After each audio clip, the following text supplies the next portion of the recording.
Hi, everyone. Welcome to our creative entrepreneurship interview series. I'm your co host, Beth Barany. With me is my co host, Gala Rust, and we will be introducing our guest in a moment. Just a little bit about me. I am an award winning science fiction and fantasy novelist who specializes in teaching and coaching other science fiction and fantasy novelists so they can create a book that their readers are just going to gobble up. And I specialize in the editing process, teaching other writers how to edit their novels so they can publish them to the delight of their readers.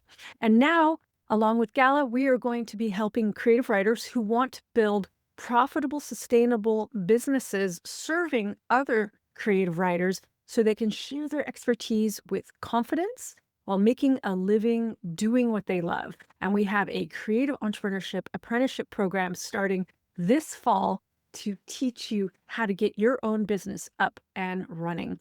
So that's my intro. Gala, take it away.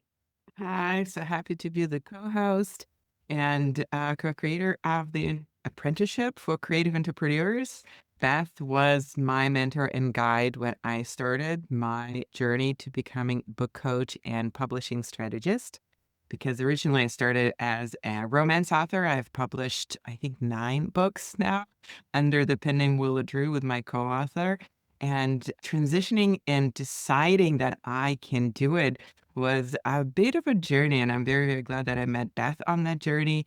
And I'm so glad that we can be now there together as a team on somebody else's journey, helping them taking that first step and knowing that they can help other people as well. And one of the people who helps other writers and is amazing at it is Megan, our guest. Megan, go ahead and introduce yourself. Hi, my name is Megan Fuentes. I'm an author and I'm a story coach, which means you come to me with an idea that you love or maybe once loved but isn't quite working for you now. We get to the heart of who that character is with the wounds, the wrong idea, and the right idea, and then I'm so sorry, I lost my train of thought. Then we fix it together, get your character arc in line, and then I send you away to write the book, and you can come back to me anytime. That's my gig. I love it. I love it, Megan, so much. That's such a wonderful niche. So, what inspired you to begin offering services and support to authors? So I stumbled into this very much on accident. I worked for, like, a small writing studio, and I just considered myself an author for the longest time. But I was kind of good at a lot of, like, little things, like, people would come to me. I was quite young, and I would do, anything writing related for money, basically. So I had people coming to me for, like, "Oh, hey, can you, like, proofread this? Can you, like, edit this? Can you look at this other thing about this work?" And I was like, "Okay." So I was generally, like, looking through different manuscripts for that, and then one person came to me and is like, "The core of this isn't working." And I, at the time, was, very into I don't think I'd quite discovered the plot embryo yet, which is Rachel Stevens' version of an 8-point story structure method, but I did discover Eva Deverell's 8-point story structure method. And I was like, "Okay, I know how to do that, so let's see if we can map, like, the core of your story to that." And we fixed the story together, and it worked. The story worked, and she's like, "I have been struggling with this for so long." So she came to me for another book to do that with. Then other people started coming to me for that, and I'm like, "Well, okay, this is a business, I guess. Better start charging people because a Panera lunch and a coffee is not quite the profit margin I'd like to see. I'd like to live beyond the grilled cheese sandwich." So I set up the shop front and hit go. That's the story of it. That's so great. And so, how long have you been in business? I have been in business. That's a hard word to wrap around. This is my first official year doing this as the thing that I do, but I was kind of half doing it last year. Okay, I was doing it part-time last year. Um, that initial helping was, like, I think the year before that, but you could say for, like, a year and a half we could play with. I've been doing this for as a professional and not just, like, helping people when they would buy me coffee. Right. That's so great. Oh, I love it. I love it. Do you have anything to add, Gala? I just always love hearing the stories about how people started. I also love hearing stories about how romantic partners get together and their meet cutes. And to me, this is like you meet cute with your business. And there's so many interesting ways when you said, I just sort of fell into it. And I feel like that's always the case somehow, but like in the best way. Yeah. So when people say, "Oh, I have to, I don't know, have a specific education or have this specific criteria met," I'm like, no, most of the people we talk to, that is not the case. And it's so nice to see that example. And hope this helps people realize that you can just start right now. You don't have to have a diploma or a certificate or whatever. You don't even have to have a title. I didn't know what a story coach was when I thought embarrassingly, I kind of thought I didn't yeah, I thought I, like, invented the term before I Googled it. I was like, "Oh, I don't think anybody does, but yes, people do. Yes, people do." But I thought I was like, "I've never seen anyone do this before, and no one's ever talked about it to me before." So, like, even if you don't think even if you're like, "Surely no one has done this," probably there is precedent, and then also do it anyway. Be the first one to do it. That is also acceptable and good and fine. Then you can be the blueprint. But also, I think this is about exposure and representation, and that's partially why we're doing this series too, because I think it is so important to know that this exists when we're talking about representation, right? That you can do it, that other people doing it, that it is totally within the realm that it exists, and this is a thing, and that you were imagining this in your head, and then there is a place in reality for this. And for me, the representation always matters so much for all the things. And I have two girls, and I always tell them, like, yes, you can be that. Yes, you can absolutely love math and be an engineer, and there is nothing preventing you from it. It might be harder than some other professions, but yeah, it's also what you want to do. So go for it. Same thing with this stuff. So, Ye So wonderful. oh, Yeah. uh, Well, I just want to say, like, when people look at me like, "Oh, you're a professional writer," and I'm like, "Yes, I am, and I do not have a bachelor's in English." In fact, I didn't take a single English class in university. I stayed away from the English department. I did not want to analyze to death writing. I wanted to keep my love of story alive. I took rhetoric, which was great, for marketing, how to be a marketer, essentially, and because I wanted to keep my love of writing and stories intact, and I learned through doing. I joined a critique group. I was passionate about helping writers, and I started out with the shingle of creativity coach for writers. I fell into creativity coaching, which is a certification, like a subset of life coaching, and it really suited me because it's so wide open and you can do whatever you want.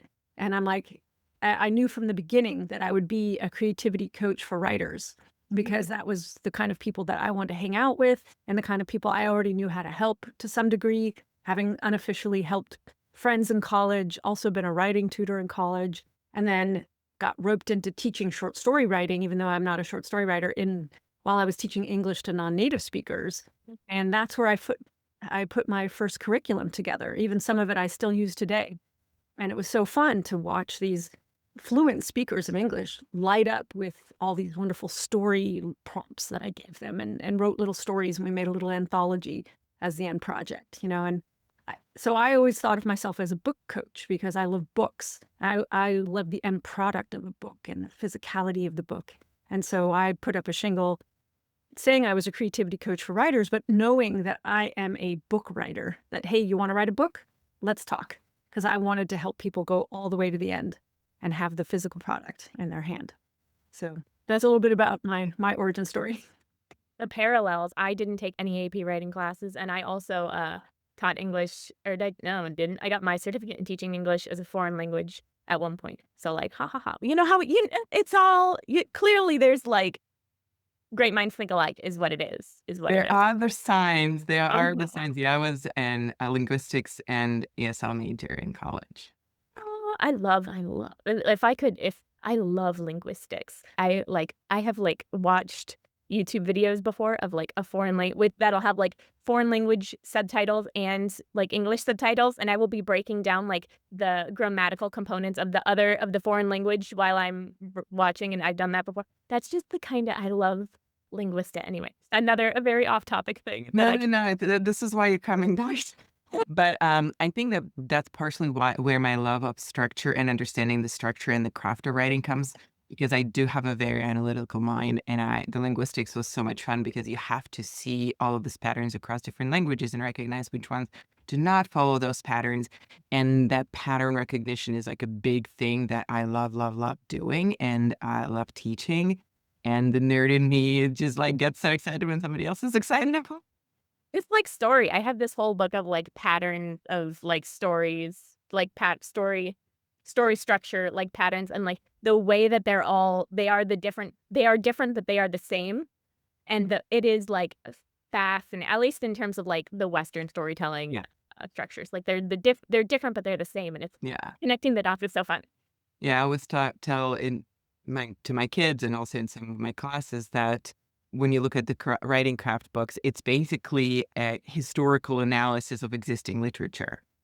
Somebody went through and looked at it and decided what the patterns are and identified them in the way their brain interprets it.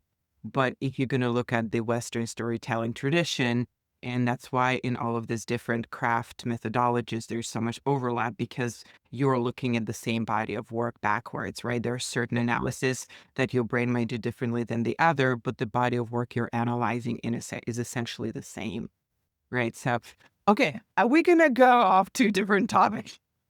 Because we can clearly talk about it for too long. I think I am the one who was supposed to ask the second question. So question number two is, what has been the most consistent and surprising way you have found clients? So I have two answers to this question. The first, my first consistent way was word of mouth. People would tell, I had one person in particular who kind of discovered me in that sense. Did a lot of like word of mouth, and so several of my clients came from. I can point them back to like one person who was talking about me quite a bit to like help other writers and like get the word out in that way. That was my first way, and then my second way was joining workshops and the way that I joined those workshops was by finding cool people like you in the writers serving writers group that we're in, and several other like little writing groups. Those are fabulous. Specifically both ones that are like writer focused and ones that are like writing teacher focused are both excellent places for you to start like putting feelers out of like what opportunities can I take. And then, every time I do a workshop, I get like an influx of people who are like, "Oh, I saw you talk on whatever you just spoke on. And it was, I liked your vibe. I liked the way that you broke this down in this particular way," because we could all teach the exact same topic and we will all say completely different but the same things. And it's just a matter of like who's saying it the way the way the writer needs to hear it. That's what I did. And you're not, I mean, what I love is you're using the two most powerful ways to get the word out, which is referral and getting in front of a group. That is so wonderful. Yeah. Teaching, one to many, whether it's online or in person, is just such a fabulous way to let people get to know you and to see you in action. In the elements. Yes, in your element.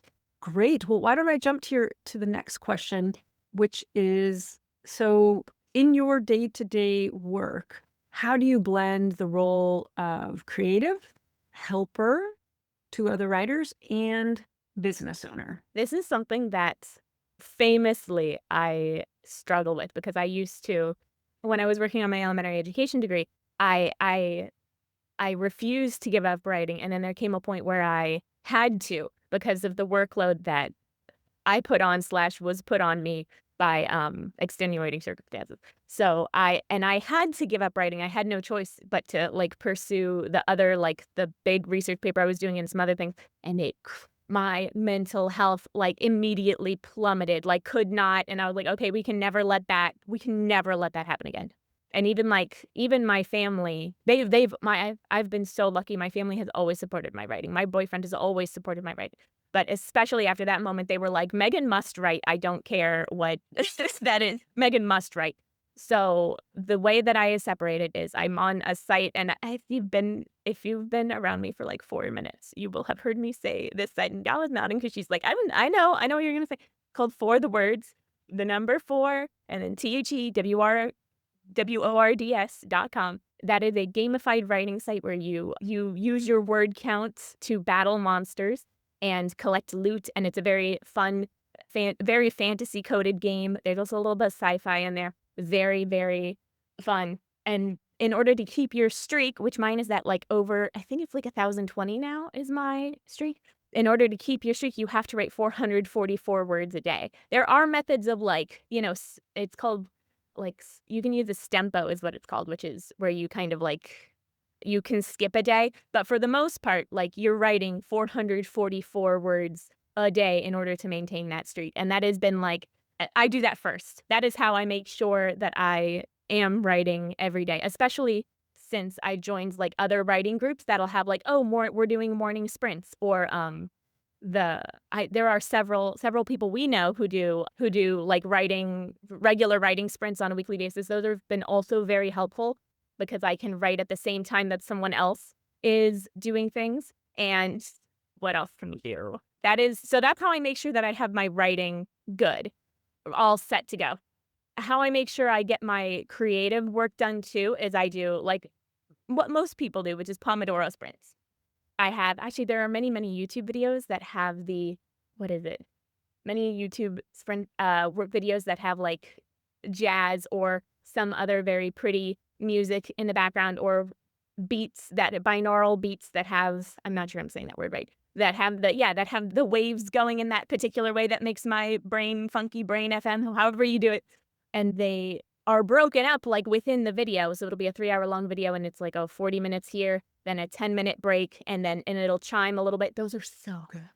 And I have like different ones that I rotate in and out to keep it like fresh and funky. But I love using those to really like focus in on my deep work and get that done, especially after I've like jazzed myself up with the 444 words of fiction, which adds up quick, people. It adds up quick. It doesn't sound like a lot. And sometimes because it's so fun, I will go on for longer. It's definitely a measure, I can't think of the word for it. It's definitely ADHD corralling is what I gotta do most of the time. But you find ways to make it work. You just have to have non-negotiables. The for the words time is on a regular day anyway, non-negotiable. So, like, that's how it's got to get done. I don't care. Sometimes I'll push it to the end of the day if I need to, but it's getting done. That's Yeah. cool. And what about the business side of running a business, helping writers, the admin, the outreach, the whatever administrative things you need to do? How do you fit that in? You're right. I don't think I said that quite what I do. So those videos that I was talking about, I will like mentally tag them as like, this is admin 30 minutes. This is, what's another thing that I do? Outreach 30 minutes. This is working on a new offering. So I do printables too that are, or I think that's like the 2010 word for them. But like, anyway, little worksheets and workbooks and things. I also use a bullet journal. So I have every task written out. Well, I have on a sticky note the days of the week and one big like task, or two big like themes or tasks for the day that are related to usually related to my business. I don't maintain regular work hours because my brain will not do that, but I will have like a regular working cycle like that. I'll have, like today is chat with Beth and Gala at 11:30 or 11 whenever we started this. I might have written down the wrong time. That does throw a wrench in things sometimes, but usually you can get that right if you double check your email. And then, work on a new blog post is the next thing on that list. So those are my two big tasks.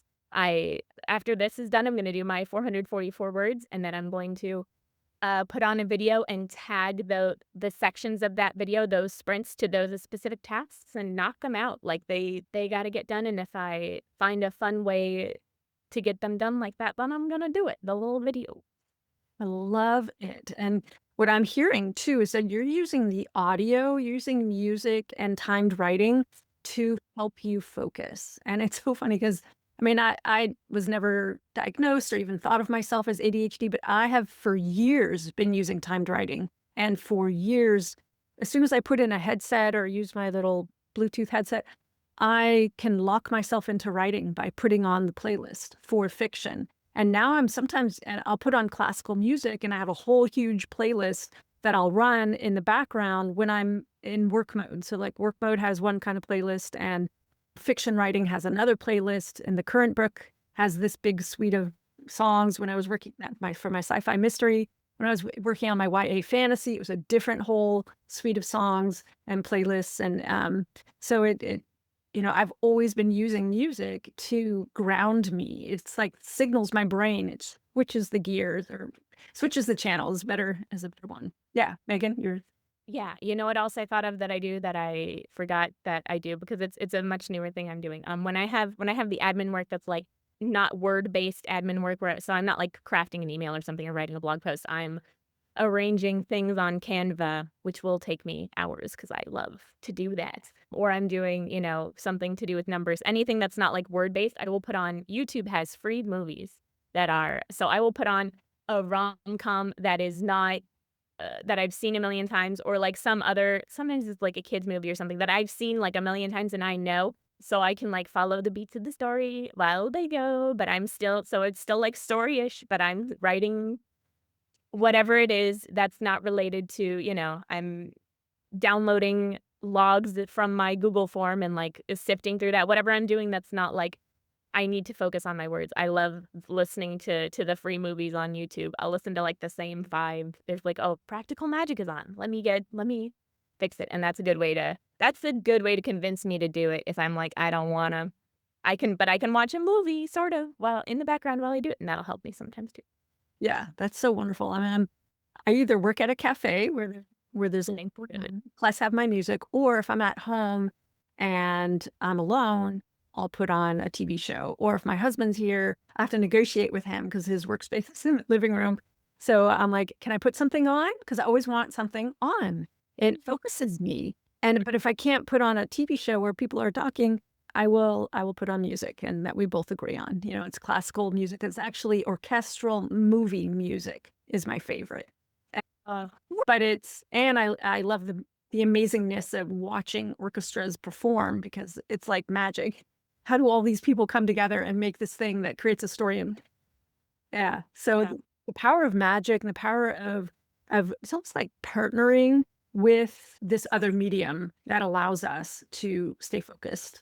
And I think it's totally legit. Like it's sometimes I meet people who don't realize they can do that, who don't realize timed writing and don't realize they can use music to partner with them to get their brain in the right brain space. Yeah. Yeah. Creating those accommodations, I don't think is quite the right word, but like finding ways to like get it done in the way that works for you. Like none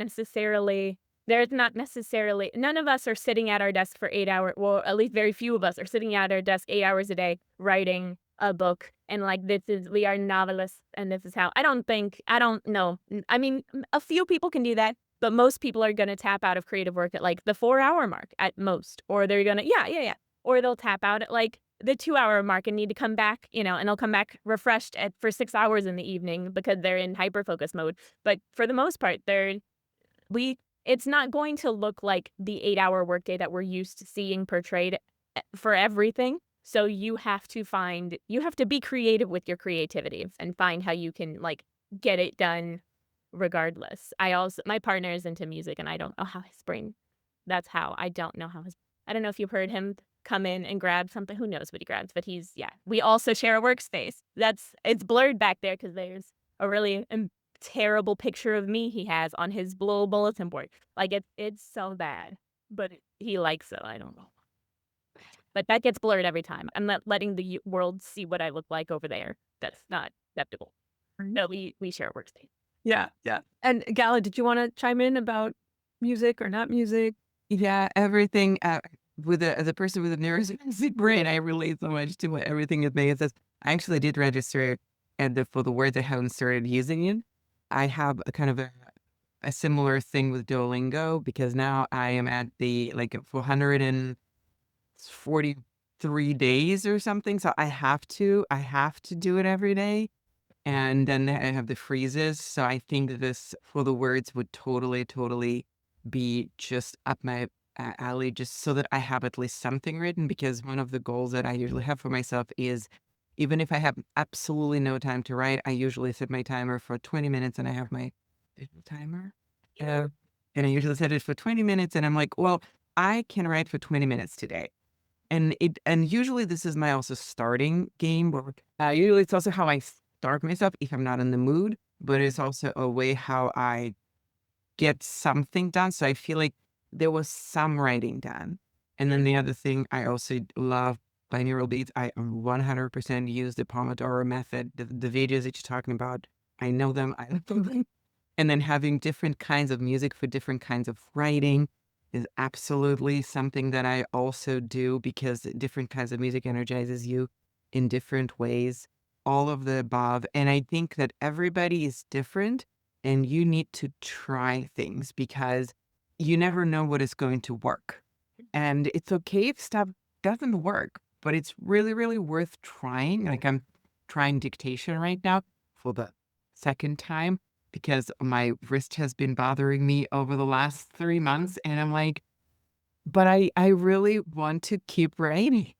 Right. So just try things and see what works. And then when what works, works, use it. And sometimes what works doesn't work anymore. And then you have to kind of like reinvent things, and it's all okay. And I absolutely agree with if you come from a corporate world or something like that, you have this mentality of you're going to have this 9 to 5. And then I usually say, but why? But part of being an entrepreneur and part of, working from home and part of being in charge of your own day is you don't have to. You can create your work schedule around your day and what is it that you want to prioritize and when does your brain work best. There are no rules. You maybe have the rules. Yeah, you know what? My dad actually, he is this like speaking of like your brain makes up the rules. Not your brain does. My dad's a programmer. Which is how I think plus my mom who is a genius, but also my dad, they have like they can really analyze things very well. But my father was a programmer for he still is, since I was born, since before then, actually. I don't know why I'm telling the story like this. Anyway, he's a programmer and he now works from home, but for many years he worked in an office. And when he works in an office, or not, oh, yeah, he worked in an office. Now he works from home. Now that he works from home, and he started doing that when I was still in school, like, I would say, Dad, Daddy, Dad. And he couldn't hear me. He could not hear me because he was locked in, because that is the way his brain works. Mine needs lots of things in order to do anything. He can only have the one track. And that is so cool for him. I don't know how he does it. We'll never understand each other in that way, but it's so cool to see the other person work. So if that is also you, like if you're like, everyone else works with music and I can't do that, good, okay, that's fine. He can't do that. He can't listen to me, and I know he loves me, but he cannot, like, if his daughter comes in and is like, Dad, the house is on fire, he's not gonna hear me. And that's lovely he loves the puzzles. So, me too. That's our whole family's thing is puzzles. That's why I like the story coaching, because it's like, every book is a puzzle. It's like, "Ooh, what pieces do you have for me to play with? Okay, let's get it working." And that is, maybe the 8-hour workday actually is for you. Try that too. But probably, if most creatives, I think, are gonna need something a little different and make it work for your life, gosh darn it. And also make it work for the different changes in your life. Like, Yeah. I'm at the age where in the morning, I just want to kind of be in a zone, like a daydreaming zone. I want to be in an inspiration zone. And it took me a few years to realize that's what I was doing. I don't want to be at my desk at 9 a.m. Hell no. That's why I left the day job. So Mhm. every day is different.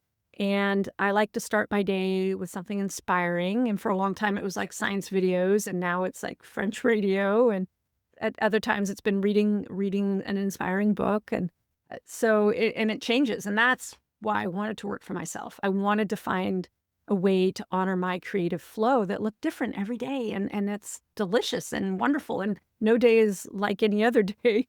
I mean, there are some regular appointments and clients and classes and things like that I have commitments to, but I try not to put commitments too often in the morning. Megan. So sorry. I can't control anything of me, but I really can't control when I get like an idea and I get excited. What you said about like regular appointments made me remember that actually I have regular appointment with a fellow writing coach who we know, Lori Puma. We've been having it for like a couple months now that we chat on like a particular Friday. And that's just something I think that goes a little under. I call us business buddies. I'm pretty sure she's never used that phrase, but like we have like goals that we say like, okay, we're gonna do this, and we'll check in next month and be like, how'd we do? What'd we get done? What completely changed? And things always like get changed. Like, oh, this opportunity came up and I had to grab it, so we're rearranging things. But that's been really helpful in like remembering like, oh yeah, I gotta tell Lori something. I gotta be able to tell her that I did some things. So let me go do that. So finding someone who can be a regular check-in buddy and someone who understands that like life is gonna smack you upside the head very frequently. And your brain also can sabotage your work efforts. Especially for me, sometimes my brain will sabotage the work efforts and I have no choice but to be creative that day. Or I have no choice but to do the work one day because I'm in the zone and like I cannot wrench myself from canvas. So like I'm stempoing on for the words that's how you skip it. I'm stempoing for the word stay so that I can get this other thing that my head is done. And you got to follow that a little bit to a degree. You got to follow the impulses. But you also should report to somebody and be like, I followed an impulse, whoopsie daisy. So you're not doing that with no regard for your future self. Yeah. That's what you reminded me of. Yeah. And I love that you brought up business buddies because I've been having a business buddy of one form or another forever. I've been in business. I'm now in my 20th year and I have different kinds of business buddies. I have people I get together with and we do co-working person or online. And I have several of those. And I also have a friend who we talk almost every day using Voxer, which is a voice memo type app. So we can be speaking asynchronously. And I have a few friends that I talk to that way. And then I also have my husband who's also a writer who I can report in about writing. And of course, we're partners, so he can hear all the kvetching that I do reading. I guess why Gal and I want to offer this training program and also why we wanted to do the series is to show, well, the circles of support. That's how I think of them is like overlapping, intersecting circles of support and how you don't become a creative entrepreneur by yourself. You really actually need a community, which is so wonderful why, we have this writer serving writers community that Rhonda Douglas spearheaded for us all, who we all get to co-own together essentially or co-participate in. And it's so, so important because when I started out 20 years ago, well, almost 20 years ago, I was alone. I mean, I know other creativity coaches, but I didn't know anybody who was helping writers like the way I wanted to do. And the way I wanted to do it, I didn't know how it was going to be. There was nobody else. There was nobody walking in front of me saying, hey, this is how you do it. And I really wished, I was like, where's my community? Because I grew up inside of a community. I mean, my parents were kind of like in a cult. It has some bad things, right? Northern California hippie type thing.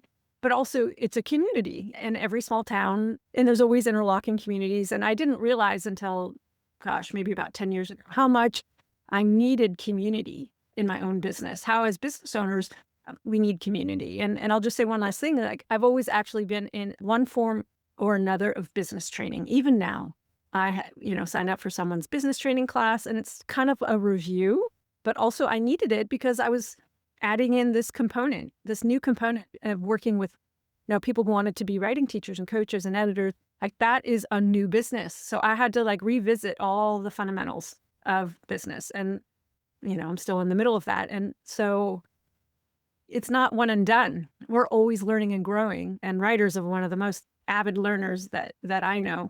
Maybe scientists are second to that or parallel to that on another track. But so Megan, you wanted to say something.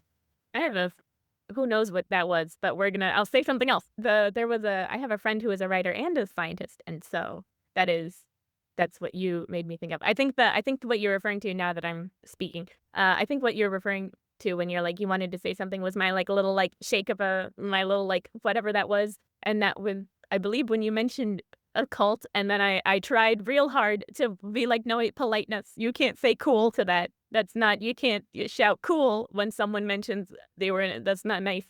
So I was like, okay, let me repress that urge. But I hope you know that I meant that in a like, what an interesting, and I'm sorry that happened. And like, I come with you with all the respect. But so I had to repress the interesting. Yeah.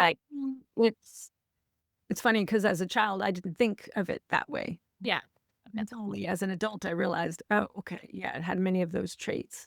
Anyway, that's a whole other topic. But I think we should wrap up for now. But Gala, did you have anything to add as we close? So many things, too many things, too many things. We've already, Beth and I know that we're both learners, and it was super learner as a first strength on the Clifton Strength Finder. And as we were talking to other people, there are other people who are learners. And I was like, and Danica was like, and I'm a learner. And so I know that there are other people who are not high 5 strength learners, but for those who have a learner at the beginning, yeah, taking classes is definitely something that brings an extra joy in my life. And I think that's both a good and a bad things, because I could just learn and learn. When I was little, people asked me, what would you want to be? What kind of job would you like to do? And what I would say is, if I could learn and people will pay me money for that, that was my answer. And they're like, well, do you want to? So at some point I wanted to do a PhD and all of that stuff. And because I was trying to find a way where can I just keep learning things and people will remunerate me for that. But I also want to make sure that people, when they're studying, they also implement it. And it's like where my ESL teacher background comes in. Like, you can't learn a language by just learning about a language. You have to actually use it and speak it. And I think with majority of skills, that's the case, right? If you're learning about business, you need to implement it. If you're trying to become a book coach, you need to actually go and take all of those steps and do them. And that's why when we were doing the apprenticeship, the idea of the apprenticeship is that this is not just about learning. This is about actively implementing as the program goes, because I love learning, but we also need to do the thing. Do the thing. Yeah, I think the soaking up the info like a sponge and then just being like, I can just let me soak up a little more until I'm ready to do it, until I'm ready. And like, no, there's no, the not, no, who was it? Who was it? Was it RuPaul came up on a short for me today that was like, we're all faking it was like the message of it. And that's not to say that we're like faking being qualified or faking anything. It's just like faking that that we're knowing what we're doing, that we know what we're doing in terms of like getting through the like building a business. We do not it looks for me anyway, this has changed, and I know I have not been in business for terribly long, but like it has already changed from what I thought I was going to offer and what I was doing. Like from even like last year, or even like when I first got the idea to like actually start charging people for this crazy thing I can do with making people's characters do good things. It's like you are going to change and you will have been doing it wrong before or whatever. But if you don't start, then you can't fix it. You can't edit a blank page as is frequently repeated. So you have to start the business in order to get good at the business and then be like, "Oh, okay, I'm comfortable." You got to be comfortable. This is a cliche. You got to be comfortable with being uncomfortable in that sense. And I feel like that's something that I've done quite. That's something I like to that I'm good at. I am good at being like, okay, no, maybe I've never done this before, but like other people have done it, and I bet I can too. Because what's the difference between me and them? I have curly hair. That's the difference. Okay, that's it. I can do it. That's fine. Yeah, yeah. I've often used that too to discover like what's the difference between me and that writer over there who's doing really well. Oh, they are just writing a lot more. Oh, I can do that. I can bump up the volume and bump up the output. And in fact, I want it. I crave it. And also with business, I always consider experimenting in the real world. That was one of the mantras from early days in my business. I realized, okay, teach me the sales process. Great. Okay, now who can I practice on? Because I realized there's that edge where you're afraid. But I'm like, okay, if I could just at least practice on a friend or practice on a current client or practice on someone who could be a client, but hey, no pressure. Can I just practice on you? And I would actually psych myself up. And even today, I'll be in a call and I'm like, I have no idea where this is leading, but I'm going to bring my A game because we're going to bring it all. We're going to bring the whole sales process to them and all my presence and all my skill set. And this is going to be amazing. And I'm going to get better at doing sales. Doesn't matter the outcome. What matters is that I am full on in the experience and they're getting all of the goodness of this experience too, because that's what it is. It's an amazing experience being asked a ton of questions by someone like me, and to discover what your true dream is as a writer. And then we're going to both walk away feeling great. Now, if the outcome is we work together, it's because I have done my job. I have asked the right questions and I've said, hey, I would love to work with you. Here's how you pay. Like those 2 questions were the very hardest things to do. Are you ready to start? Here's how we could work together. And how would you like to pay for that? Yeah.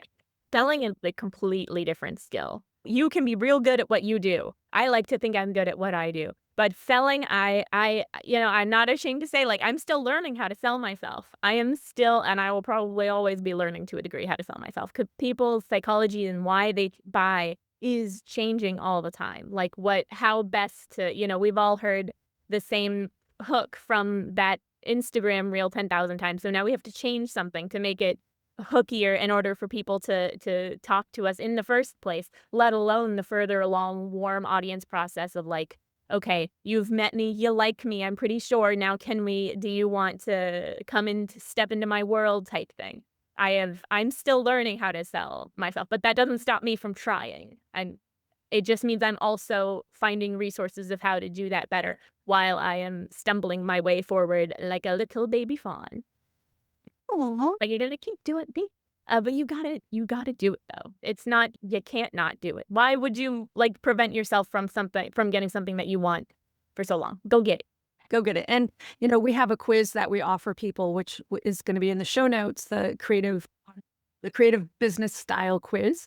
And one thing that both Gala and I have, and you clearly have, I can hear it in your language, is you experiment. You're an experimental builder. You're not afraid to like experiment in the real world. Like I was saying, like, you're like, let's do it.